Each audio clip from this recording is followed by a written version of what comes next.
কিরে মা, তোর মেয়ের জন্মদিন আর তোর মেয়ে এখনো আসতেছে না কেন? আসবে বাবা, চলে আসবে তো।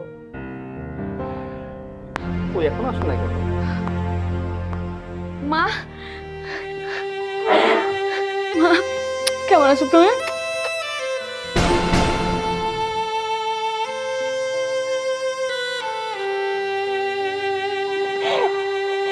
চলো মা, রুমে চলো।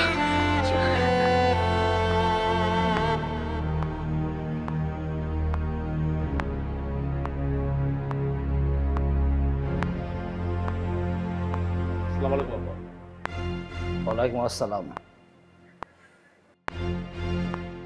বাহ, সিকিউরিটি বাচ্চাকে তো চেনাই যাচ্ছে না।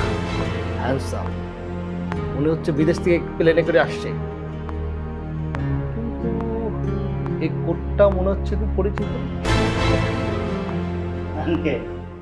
ব্লেজারটা তো চেনা চেনা লাগবেই, কারণ ব্লেজারটা আমার মানে সেকেন্ড হ্যান্ড কিনে রেখেছিলাম।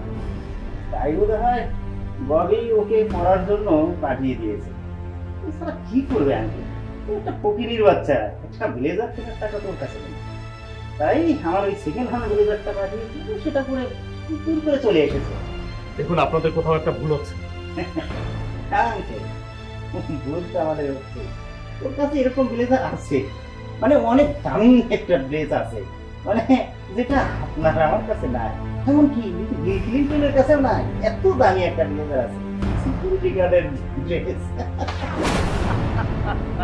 দেখুন, আপনারা কিন্তু আমাকে রীতিমতো চরমভাবে অপমান করছেন। অপমান করছে? আরে ফকিরের বাচ্চা, অন্যের একটা সেকেন্ড হ্যান্ড ব্লেজার পরে এত বড় একটা অনুষ্ঠানে এসেছিস, সেখানে তোর অপমান করতে আছে? তুই একটা ব্লেজার পেয়ে গেলি আর আমি পরে হুড় হয়ে চলে আসি, একটা বার যাচাই বাছাই করলি না? হ্যাঁ, এত বড় একটা পার্টিতে আসছিস, তো এইটা তো যাচাই করা দরকার ছিল। ফকিরের বাচ্চা কোথাকার। এই ব্লেজার তো আমার ওয়াইফ আপনাদের ম্যানেজারকে দিয়ে কিনে পাঠিয়েছে। আচ্ছা, আপনারা যদি আমার কথা বিশ্বাস না হয়, এক কাজ করুন, আপনাদের ম্যানেজার মমিনকে ডাকুন, তাহলে আপনাদের প্রমাণ হয়ে যাবে। আচ্ছা ঠিক আছে, আমি মমিনকে ডেকে এখনই দুধ আর পানি আলাদা করে দিচ্ছি।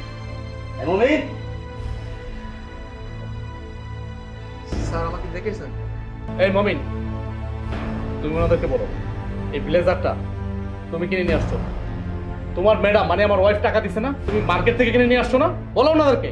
এই মমিন, সত্যি সত্যি বল, এটা আমার সেকেন্ড হ্যান্ড ব্লেজার তোকে দিয়ে তোর ম্যাডাম পাঠিয়েছে ওকে পড়ার জন্য না?